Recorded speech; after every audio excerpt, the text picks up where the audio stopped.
Part two of the questions that we shall answer from Say Technologies. Say Technologies allows shareholders to post their questions that a company might answer them. It allows other shareholders to vote on which questions, and the number of votes you get depends on the shares you got, so it works out well. Overall, I got Randy Kirk standing in as the entirety of Tesla, which is itself absurd, and so are some of these questions. Let's get into them. I'm Brian. Welcome to Futuraza.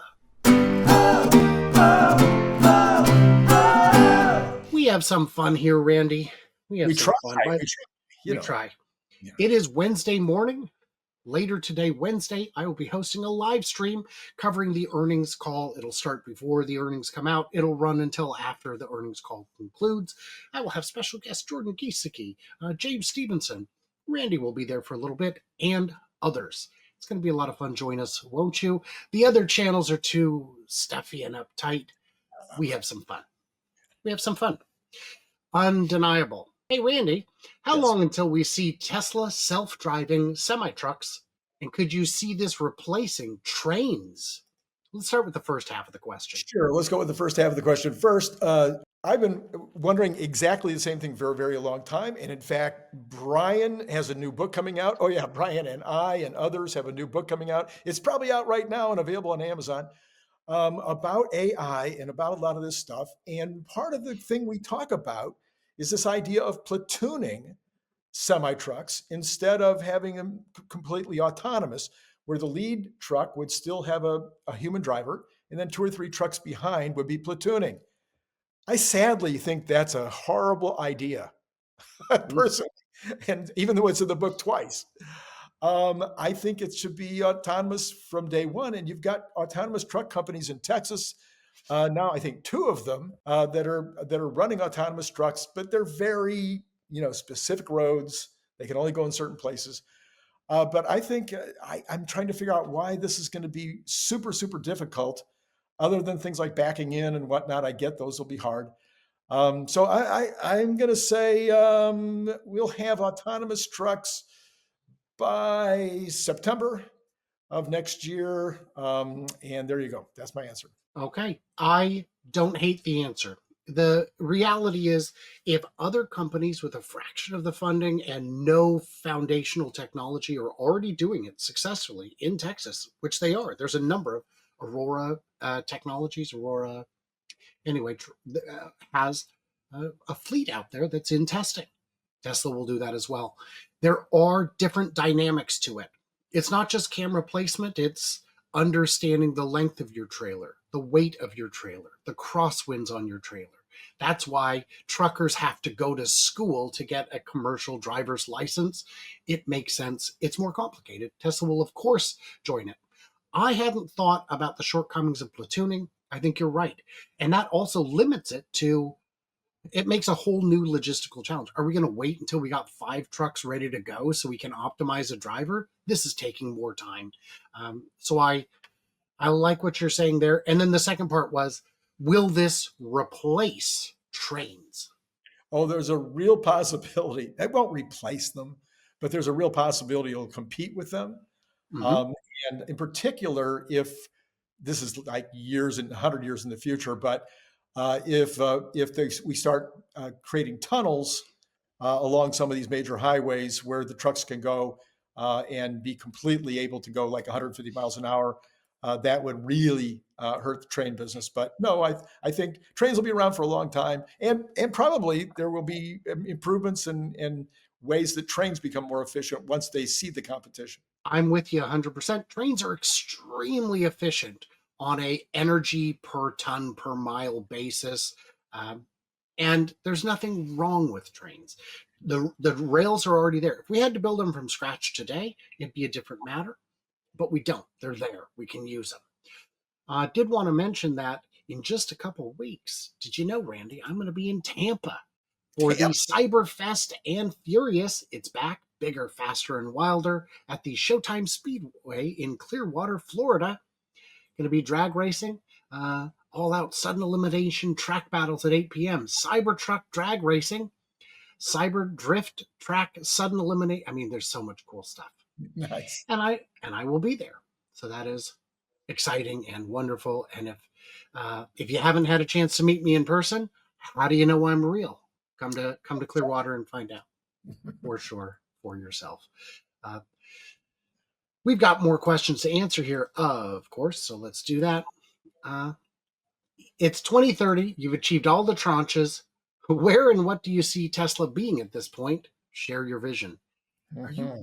are you asking for the next? The next level. I mean, he I, just released the current one. so this is a super interesting question. I don't I think you'll don't. have an answer. I don't Um, think it's appropriate for a shareholder it may not call. be appropriate for this particular setting. But what I will say is this: Elon has ideas every single day that he can't even. He just has to go. Please, Yep, too okay, many.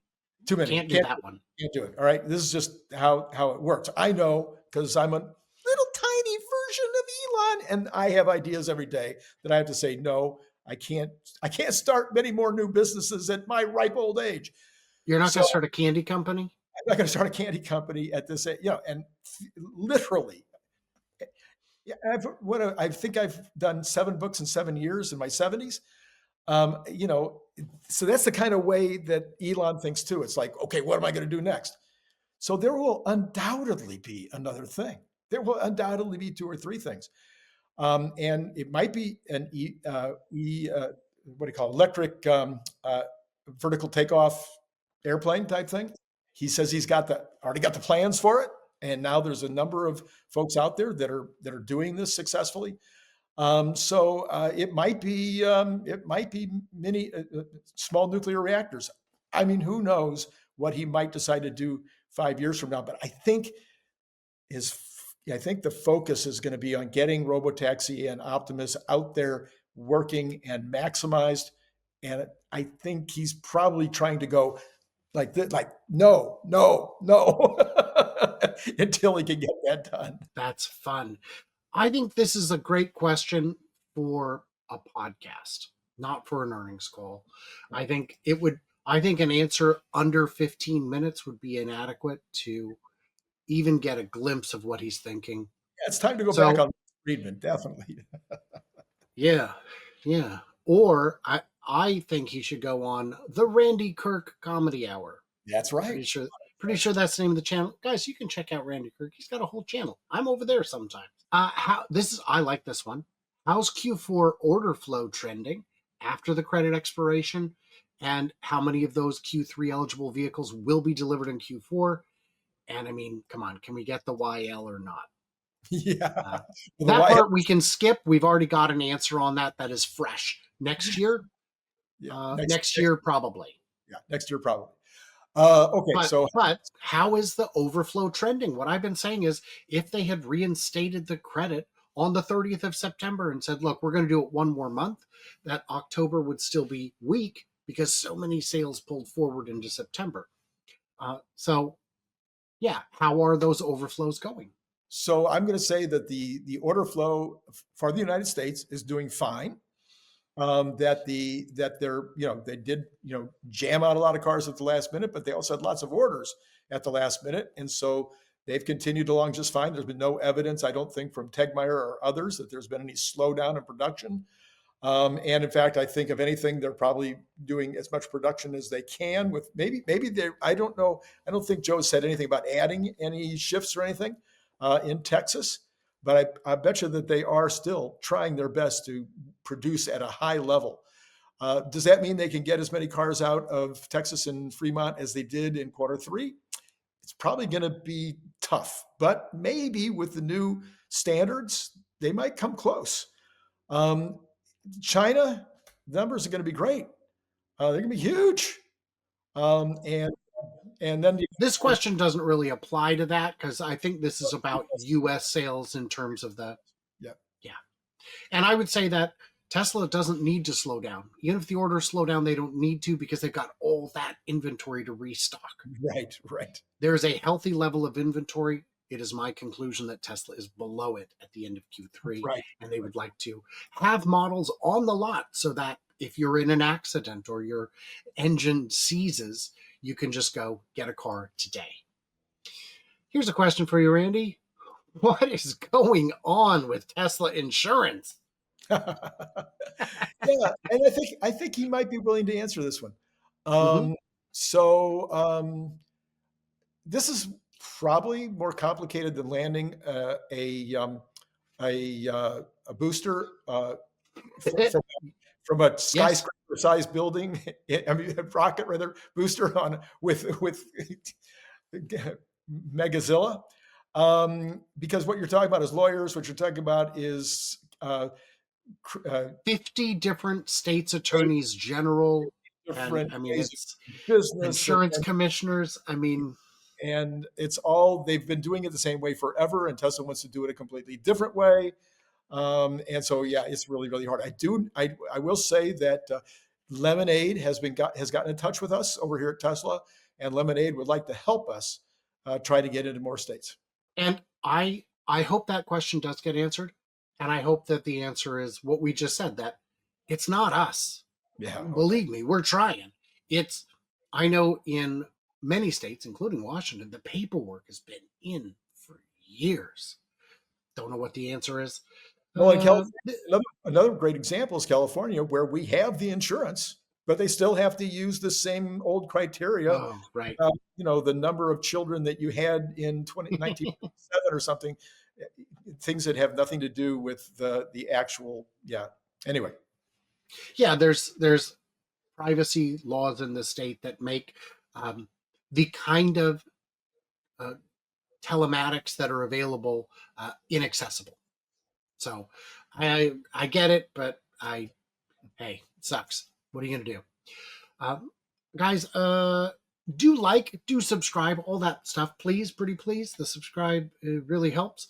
And let's go on to what I think can be the last one. Is Tesla still planning on selling cybercabs in addition to using them in an owned robotaxi fleet? It's a lovely question because the It assumption is. the assumption is yes. The assumption is yes. It doesn't necessarily mean that they're going to do it. I would say that they will answer. No, man, they might not answer this question. No, they have to. They'll be if they get this question, he's going to be hard pressed not to answer it Mm, because if he said, no matter what he says, he's answered hmm. it. Yes, He's, yes. so I Well, think we'll revisit that later. Uh-oh. right. Oh Yeah. no, right. Yeah. So I think he will answer it. And he will say yes, of course. We just don't know when it'll start. Yeah. I'm going to say that it is a yes, in part because they've stated it recently, but also because it does make sense. And I'll tell you why. While Los Angeles might get a fleet on day one, Riverside might not. While Portland might get a fleet on day one, Longview, Washington will not. Longview doesn't even have Uber drivers. But if you will sell me a 25 or 30 or $35,000 cybercab, we're going to have one cybercab in town. Yeah. It'll be Yeah. mine and you can use it. Just order it up. But the other reason is, even though you say, yeah, but Tesla's only going to make $5,000 on that purchase. No, they're not. No, they're not, because I'm going to put it on the network and they're going to take a cut of that. So they will still get residual lifetime income without having to build out a cleaning station, a charging station in my county. Right. I'll have that. So I think the answer is yes. Yes. Guys, what did we miss? What did we misunderstand? Did you hear?